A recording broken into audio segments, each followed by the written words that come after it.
ഉലുവയുടെ ഇലയ്ക്കൊപ്പം ഉരുളക്കിഴങ്ങും വെച്ച് ചപ്പാത്തിക്കൊപ്പം കഴിക്കാൻ പറ്റിയ നല്ലൊരു സബ്ജി എങ്ങനെ തയ്യാറാക്കാമെന്ന് നോക്കാം. സിമ്പിളായിട്ട് ഉണ്ടാക്കാൻ പറ്റുന്ന ഒരു റെസിപ്പിയാണ്. അപ്പോൾ ആദ്യം 2 ഉരുളക്കിഴങ്ങ് എടുത്തിട്ടുണ്ട്. അത് ഇതുപോലെ നമുക്ക് കട്ട് ചെയ്ത് മാറ്റി വയ്ക്കാം.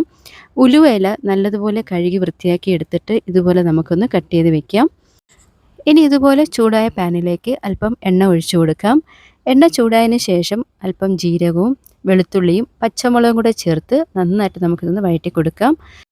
വെളുത്തുള്ളി ഒരു 3, 4 എണ്ണമാണ് ഞാൻ എടുത്തിരിക്കുന്നത്. ചെറുതായിട്ട് അരിഞ്ഞതാണ്. ഇനി ഇതിലേക്ക് ഒരു സവാള ചെറുതായിട്ട് അരിഞ്ഞതും നമ്മൾ നേരത്തെ കട്ട് ചെയ്ത് വെച്ചിരിക്കുന്നതായ ഉരുളക്കിഴങ്ങും മഞ്ഞൾപ്പൊടിയും കൂടെ ചേർത്ത് നന്നായിട്ട് നമുക്കിതൊന്ന് മിക്സ് ചെയ്തിട്ട് ഉരുളക്കിഴങ്ങ് ഈ എണ്ണയിൽ കിടന്ന് കുക്ക് ചെയ്യുന്നത് പോലെ നമുക്ക് നല്ല രീതിക്ക് ഇത് ഇളക്കി മിക്സ് ചെയ്ത് കൊടുക്കാം. അപ്പോൾ ഈ ഒരു രീതി ആയപ്പോഴത്തേക്കും നമ്മുടെ ഉരുളക്കിഴങ്ങ് ഇവിടെ പകുതി വെന്തിട്ടുണ്ട്. ഇനി നമ്മൾ നേരത്തെ കട്ട് ചെയ്ത് വെച്ചിരിക്കുന്നതായ ഉലുവ ഇല ഇട്ട് കൊടുക്കാം. കൂടെ തന്നെ ഇതിലേക്ക് മസാലകളായിട്ട് കായത്തിൻ്റെ പൊടിയും 1 സ്പൂൺ മുളക് പൊടിയും മല്ലിപ്പൊടിയും അല്പം ഗരം മസാലയാണ് ഇച്ചിരി പേരിന്, പിന്നെ ഇതിനാവശ്യമായിട്ടുള്ള ഉപ്പും കൂടെ ചേർത്ത് കൊടുത്തിട്ട് നന്നായിട്ട് നമുക്കിതൊന്ന് മിക്സ് ചെയ്ത് കൊടുക്കാം. എന്നിട്ട് നമുക്കിതൊന്ന് അടച്ചു വെച്ചൊന്ന് വേവിക്കാം.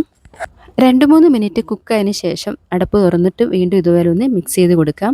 നമ്മൾ നേരത്തെ ഉലുവയില കഴുകി അരിഞ്ഞത് കാരണം കൊണ്ട് അതിൽ തന്നെ ഈർപ്പമൊക്കെ ഉണ്ടായിരുന്നു. അപ്പോൾ അത് കാരണം ഇതിലേക്ക് നമുക്ക് വെള്ളമൊന്നും ഒഴിച്ചു കൊടുക്കേണ്ട ആവശ്യമില്ല.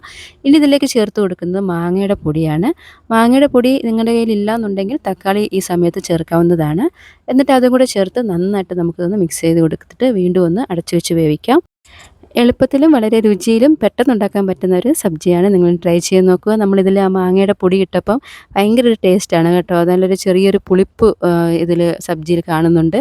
അപ്പോൾ നമ്മൾ തക്കാളി ചേർക്കുന്നതിനേക്കാളും ഇത് ചേർക്കുന്നതായിരിക്കും കുറച്ചും കൂടെ ടേസ്റ്റ്. അപ്പം വീഡിയോ ഇഷ്ടപ്പെടുകയെന്നുണ്ടെങ്കിൽ ലൈക്കും കമൻറ്റൊക്കെ ചെയ്ത് സപ്പോർട്ട് ചെയ്യാൻ മറക്കരുത്.